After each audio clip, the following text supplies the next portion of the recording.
Le lien n'est pas rompu. Izzat communique presque quotidiennement avec cette famille restée au Liban.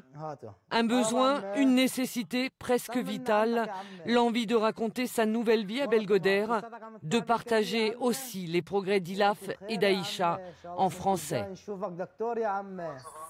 Ça va? Ça va bien, merci.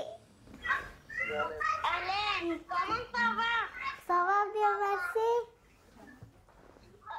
Les sourires ne sont pas forcés, ils cachent néanmoins une gravité, une inquiétude, une peur viscérale d'apprendre une terrible nouvelle.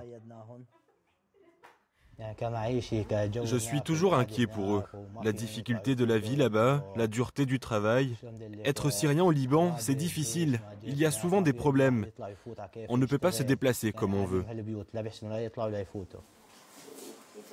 Le quotidien des Syriens au Liban, Izzat le connaît bien. Il y a quelques mois encore, il vivait dans cette maison juste à côté de celle de son frère.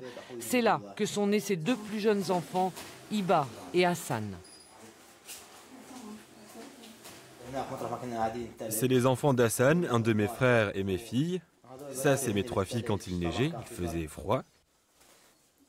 Ça, c'est ma mère et mon fils.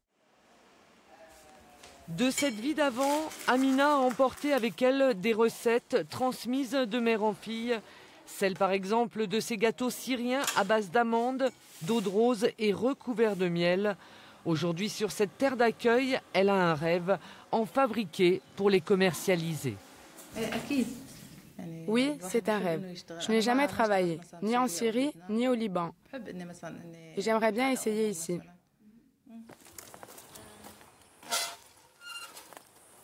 Izzat aussi a retrouvé ici en quelque sorte un goût de la Syrie. Sur ce lopin de terre, il a fait un potager.